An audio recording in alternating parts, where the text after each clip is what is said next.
Welcome to this breakout, CI/CD integration. Find out how to integrate MicroWAF to secure your containers in a CI/CD pipeline with Frédéric Lebars and Sylvain Firmery right now. Hello and welcome to this technical breakout dedicated to the CI/CD integration. At the beginning, what is a CI/CD? CI/CD means continuous integration and continuous deployment. The aim is to automate the entire cycle from the application development to the deployment in production.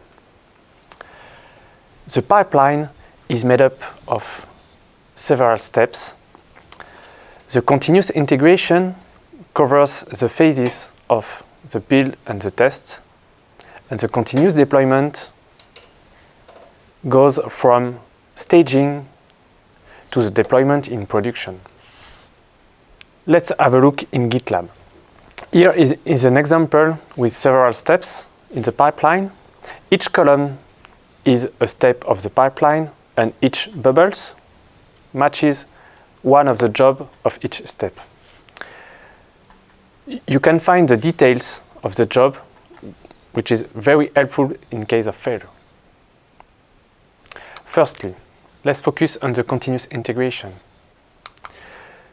We set up a continuous integration pipeline with the build step generating the API or the application, and the test that validates automatically the API.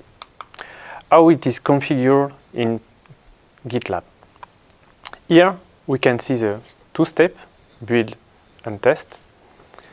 In the test part, we can see the script launching firstly the API and then the test tool, Coach. So now, how to integrate the security within this pipeline using Trusted Application Factory.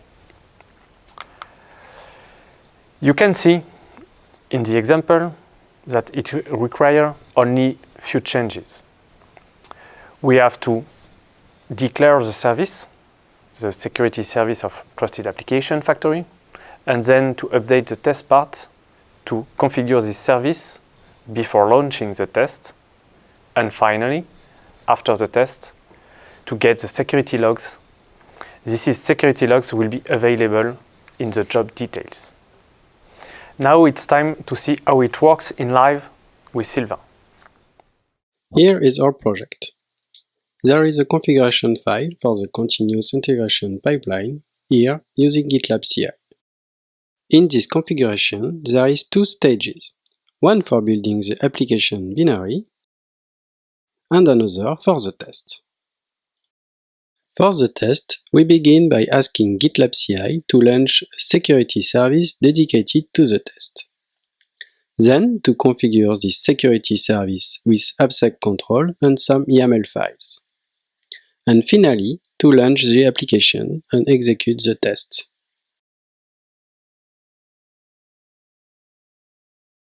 After the test execution, security events are gathered from the security service. It also provides some hints about security exceptions that can prevent this blocking. I will now show you the configuration file of the security service. There is two main YAML files. The first one describes the main configuration, like the backend URL or workflow parameters. The second one describes a list of security exceptions, in our case, to prevent a false positive.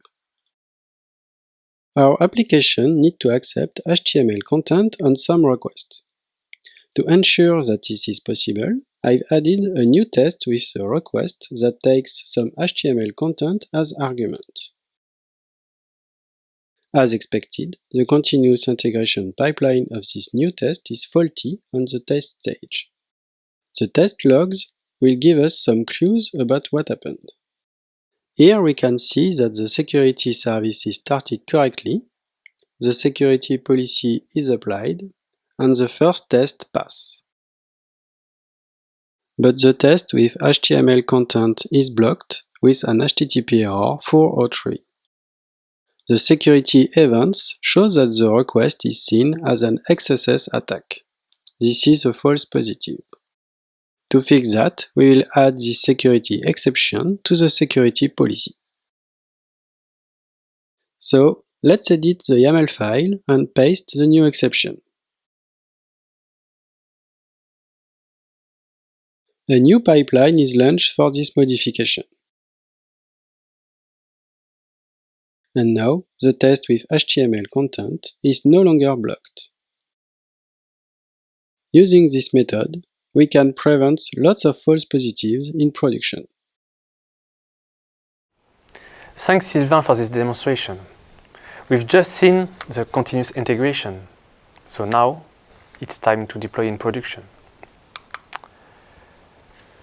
For our example, we will use Kubernetes to deploy our API with the security service.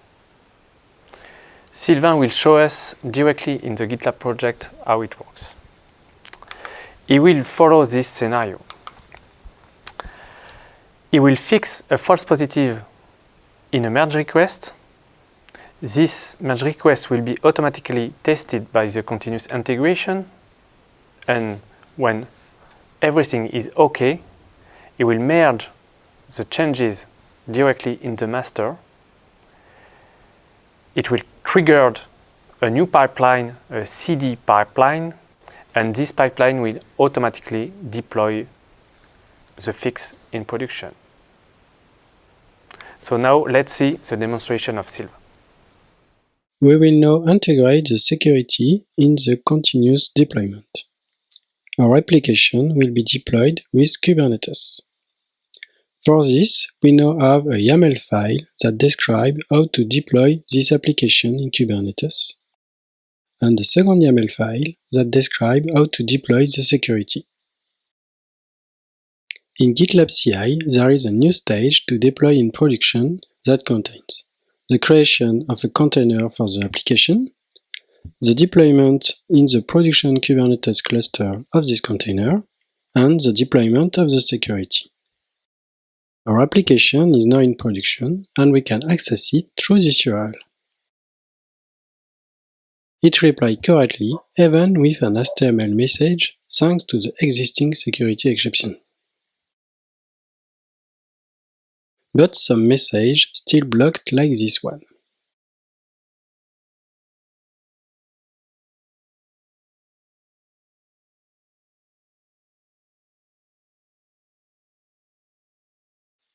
I've added an integration test to reproduce this false positive. As expected, there is an error in the CI pipeline. We can see the HTTP error code from the security engines. We can now copy the security exception int and add it to the existing one.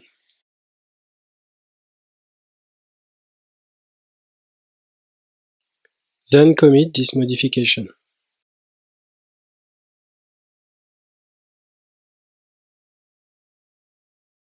We can now reopen the merge request and see that a new pipeline has been started for this modification. The pipeline has succeeded. We can now deploy the new security in production by clicking on Merge.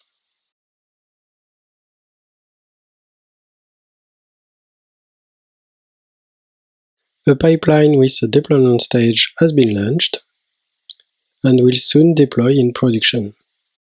The pipeline is green. The application and the new security is now deployed in production. Then we can validate by sending a new request to the production application. We are no longer blocked. The false positive has been fixed.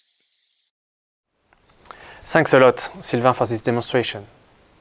That's all for our technical breakout about the pipeline integration. I invite you to follow the other technical breakout available on the website. Bye-bye!